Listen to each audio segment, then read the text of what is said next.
In today's video, we're going to talk about how important it is to make sure that you're giving to God from the right heart and right attitude. So let's jump in.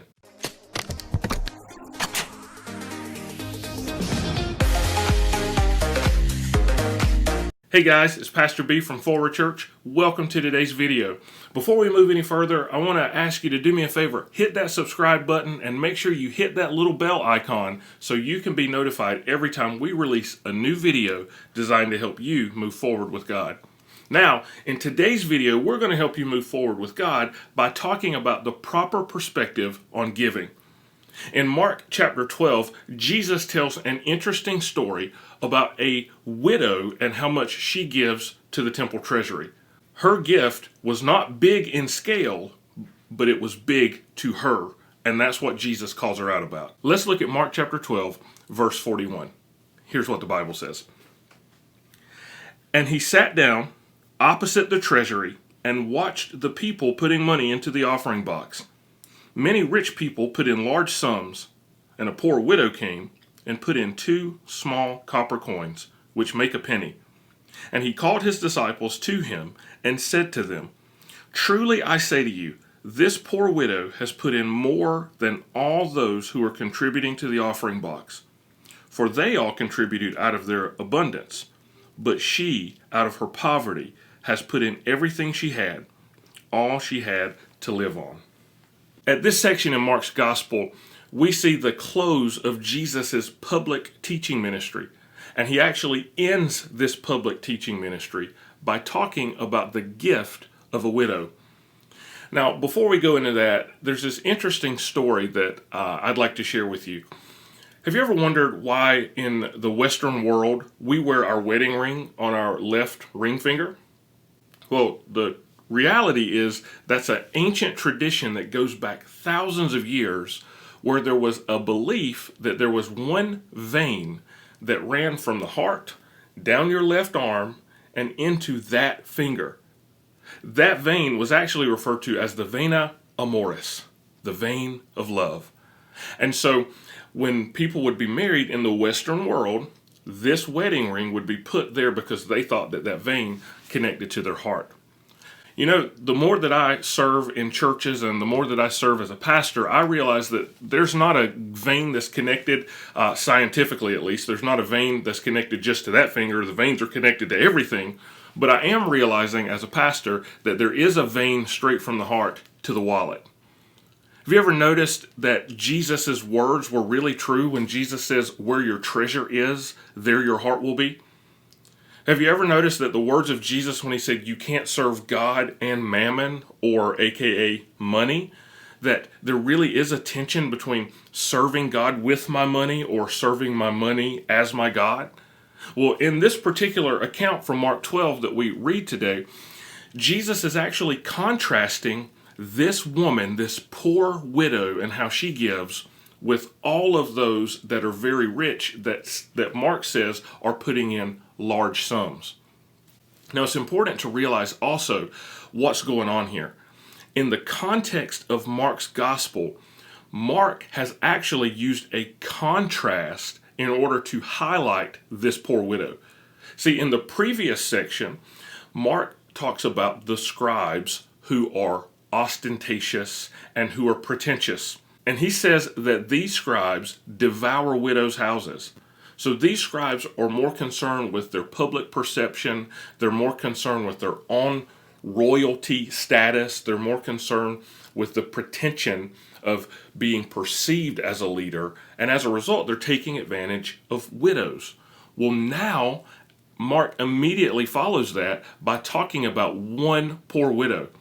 As a matter of fact, in the Greek language, when Mark gets to verse 43, when Jesus is talking and it says, Truly I say to you, this poor widow has put in more than all those. In the Greek language of the New Testament, that is actually emphasized as if Jesus is saying this exact one singular poor widow. And so there's a contrast between the widow and the scribes who devour widows' houses, but also there's another contrast in the contrast. See, Mark says that Jesus is sitting down opposite of the temple treasury, and he's watching people as they give, and many rich people come by and put in large sums of money. Now, clearly, these people are putting in more money than this small widow is, because Mark explains that she basically puts in 2 small coins. And he actually translates that for his Roman readers, and he translates it as a quadrans. Now, in the ESV that I read, it didn't have that particular word, but the money that the widow put in, these 2 small coins, they've been referred to as the widow's mite. Well, it actually amounted to approximately 1/64th of a day's wage. 1/64th.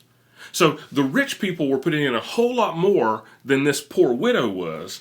And so there's a contrast in the contrast of the wealthy that are putting in a lot and this singular poor widow who's not putting in a lot, but she's actually putting in way more than they did. Now, realizing the history of what's going on here, this is Passover in Jerusalem. The city is swelling. There are more people in Jerusalem at this time of the year than any other time. See, Passover actually was the Jewish New Year. And so I want you to imagine how New Year's Eve typically looks. Now, I know we've been in a global pandemic and there's not a lot of people that are gathering in many places, but imagine how New Year's Eve looks in in downtown Manhattan, where the ball drops. Like, there are so many more people than are regularly there because it's a special time of year. More people show up. Well, that's what's happening in this particular text. It's Passover. It's literally the Jewish New Year. And so there are pilgrims that are from all over Israel, all over the area of the time. They've come back into Jerusalem in order to celebrate the Passover. And as they do, they're going through the temple courts and they're putting money in the offering plate. Now, Jesus is intentionally sitting opposite the treasury, and more than likely this is the treasury in the court of women. And it's called the court of women. It doesn't mean that that's only women could go there, but this is actually the place where women were allowed. Because at the temple, there were certain areas where women weren't allowed. Even today, if you were to go to Israel today and go to the Western Wall, what's been referred to as the Wailing Wall, there's a section for men, and there's a section that's devoted to women. And the women don't go to the men's side, the men don't go to the women's side. It was really weird for me whenever I was there seeing how that whole thing worked out, because like, we're hanging out together here, but when we go there, we have to be separate. Well, at the temple, this is what was going on. There's a court of women, and in that, there were actually 13 receptacles that went all around the court where certain offerings were placed in. And so Jesus is sitting here during this time when the city has bursting at its seams with more people, and he's watching people go in, and he's watching them as they give to the temple. Now, the money that was brought in was money that went to do several things. It went to support the temple, and it went to support those that served and worked inside the temple. And so this is a very important offering that is being given here. And so there are many rich people that are going and they're putting so much in. They're putting probably more money than you and I could put into the offering. Because I don't know about you, but I know about me. I'm not classified rich by any stretch of the imagination. But they were going in and they were putting large sums of money in. That's what Mark says. And so we see this contrast between the large sums of money and the little bit that this widow brings. But there's something interesting about the text that brings a question to mind. It says that Jesus was sitting and he was watching them as they give. And so here's a question that I have for you. If Jesus was watching you as you gave to your local church, or as you gave to ministries that you're supporting, or as you gave to the things of God financially, if Jesus were watching you, would it change how you give? That's an important question to ask. See, the truth is, the Bible says so much about giving, and one key thing that it says is that God loves a cheerful giver. Now, we're cheerful when we give because partially we realize that we can't outgive God, and if we support the things of God, God will support us. But we're cheerful when we give because giving is an act of worship. But what I found is that many times in my life, and maybe you identify with this, many times I forget whom I'm doing this action for. And I put the attention on myself. I forget that I'm worshiping God and I'm not worried about my own comfort. Like when I sing in church. I'm not the best singer in the world by any stretch of the imagination, but there are some times when I sing in church. Let me just be honest. Every time I sing in church is nothing like when I sing in the car. Like when I'm in the car, it's American Idol and I'm throwing down. But when I'm at church, I'm more reserved because I don't want somebody to hear me singing off key and think differently of me. But you see what I've done there? In that moment, I've taken my eyes off whom it is that I'm worshiping, and I've put my eyes on other people. And I'm trying to please other people, or at the very least, trying to be accepted by other people.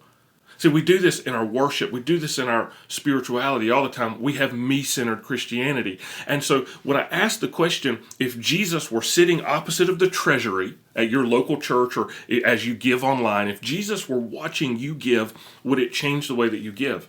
Now, if the answer to that is yes, praise God, because you get an opportunity to really trace that down and see why it is that you're giving differently whenever you don't think that Jesus is watching. Because let me tell you, God is watching our actions and our attitudes. And so it's important for us to know that as God is watching, that we have opportunities to worship God with our giving. And so I want to just stop and encourage you.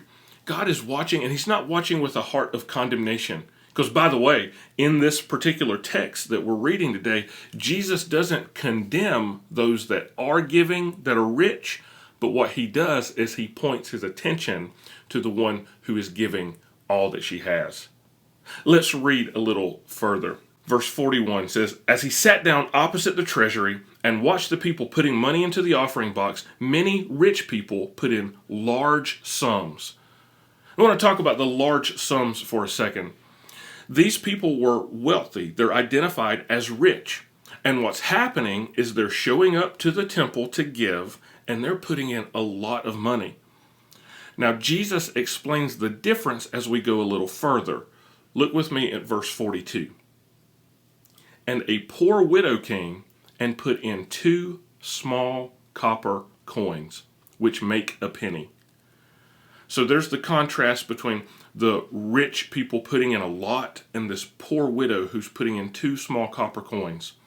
Now, I mentioned earlier that that's 1/64th of a day's wage. Now, to put that into perspective, a few chapters earlier, Jesus miraculously feeds thousands of people.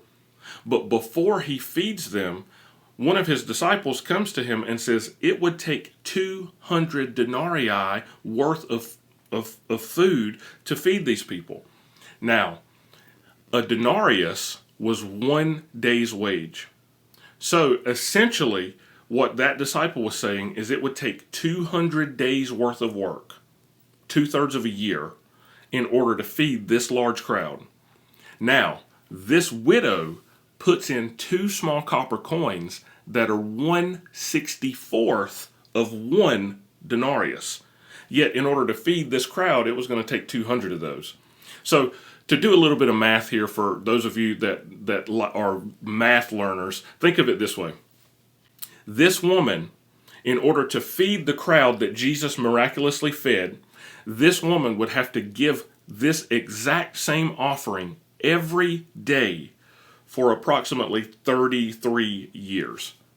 Talk about crazy, right? Like, this was not a lot of money that she was putting in. And so you see the contrast between a lot of money the rich people are putting in and not a lot of money when it comes to the ledger sheet that this poor widow is putting in. But watch how Jesus values this. Look with me in verse 43. "And he called his disciples to him and said to them, 'Truly I say to you, this poor widow has put in more than all those who are contributing to the offering box. For they all contributed out of their abundance, but she, out of her poverty, has put in everything she had, all she had to live on.'" Here's the key to interpreting and applying this particular story that we've talked about today. Jesus calls his disciples to him. See, this is a discipleship moment. And if you're a follower of Jesus, you're a disciple. The Great Commission from Matthew 28, the marching orders of the church, is to go into all the world and make disciples. And so you're not just a Christian if you're a follower of Jesus. You're a disciple.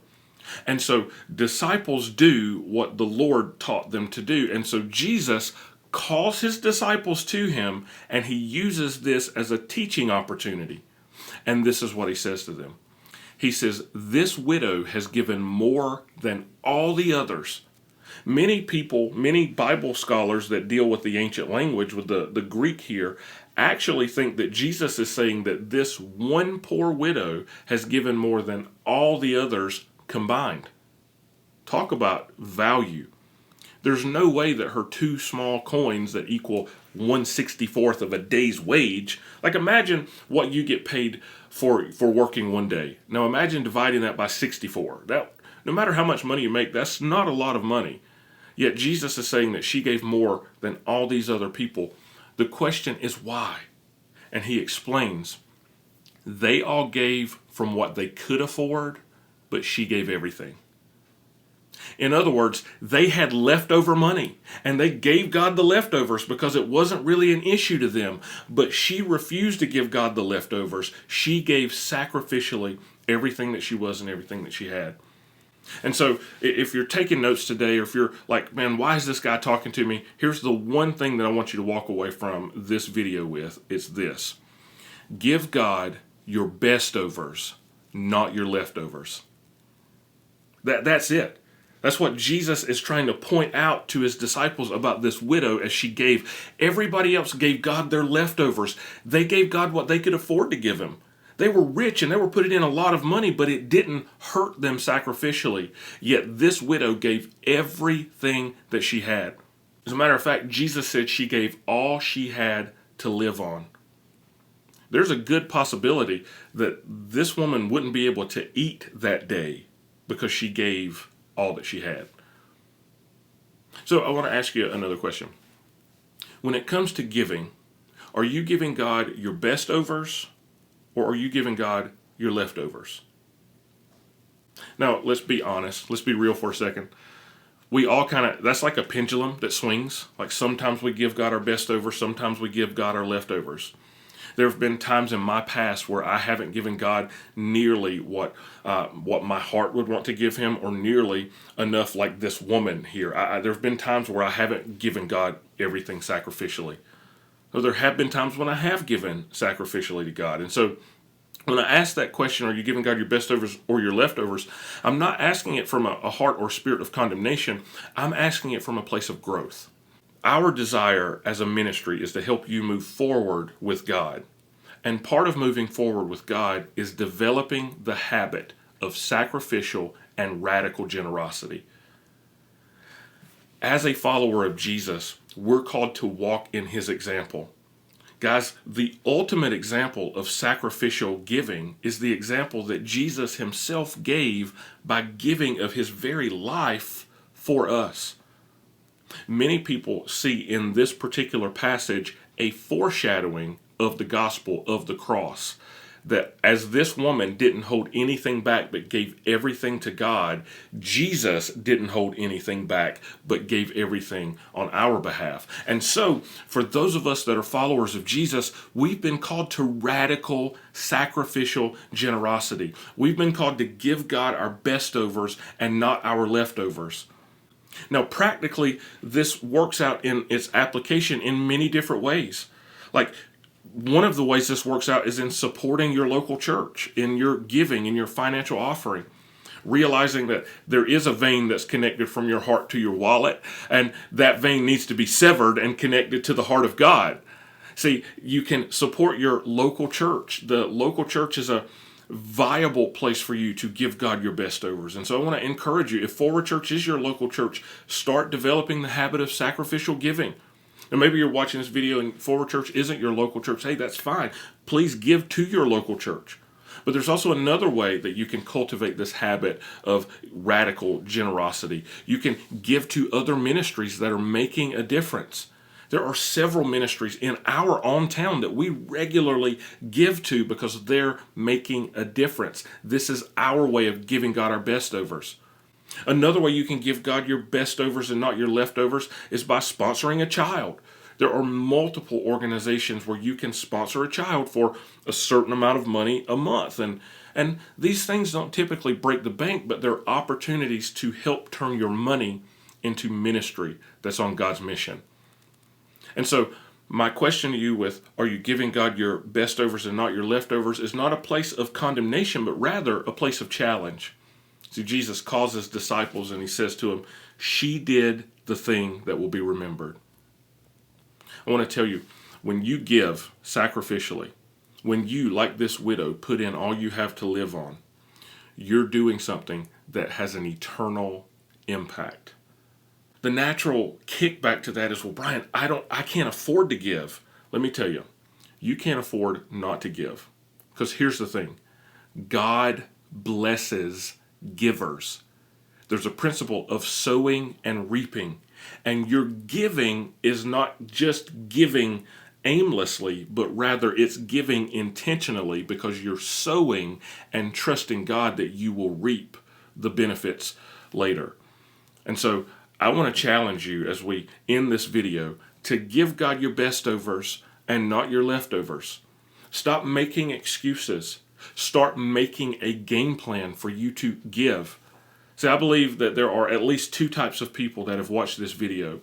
There are those that are rich, like the rich people from the story today, that give God just a whole lot of stuff. And maybe you're going, man, I do regularly give, but is that regular giving sacrificial giving? See, that's the separating factor between the rich and this widow, is this widow's gift was sacrificial, whereas the rich people, it didn't really matter to them how much they gave because it didn't impact them. It's not about amount, it's about percentage of sacrifice. And so maybe you're one that you've been regularly giving and you've been regularly giving a lot. My question is it sacrificial? Do you really think that the way that you're giving is from a heart that is honoring God? Is it modeling radical generosity? And if not, I want to challenge you to start doing that. The other type of person that is watching today may be the person that's like this widow that's very poor and doesn't feel like you can give and you feel like you can't afford to give. My challenge to you is to sacrificially give, trust God with the outcome, and go on the journey of growing your faith as you grow your giving. See, here's what I know. The old time preachers used to say it this way: you can't outgive God. And I'll tell you what, when you give to the things of God, when you partner with God to take care of his mission, God partners with you to put you on your mission. And so as we close today, I'm going to give you an opportunity to give. I'm going to give you an opportunity to practice this right now. Maybe you do give regularly to Forward Church. You know, we've got the website on the screen below and a text to give number that you can text in and give that way. I want to challenge you to put this into practice. And I want to tell you this as well. We don't just want your money as a church, okay? Like that's not what we are, and that's not what we're about. We actually want to turn money into ministry that's on God's mission. We want to make a difference. And so as you give, know that your money is doing that. It is making a difference. It's supporting things inside the house, but it's also helping us to put energy and intentionality into our online ministry, and also helping us put energy and intentionality into trying to reach as many people as possible and help them move forward with God. Now, maybe you don't regularly give to Forward Church, and maybe Forward Church isn't your home church. Man, go and practice the habit of radical generosity there. Imagine what we could do if the saints of God got radically generous and we were all in for Jesus this way. I'll tell you what would happen. We would be in a position financially to lift the burdens of our community and change the world. So guys, thanks for watching today's video. For more content designed to help you move forward with God, hit that subscribe button and make sure that you click on that little bell so you can be notified every time we release a video designed to help you move forward with God. I'm Pastor B. I love you guys. We'll see you next time. Bye guys.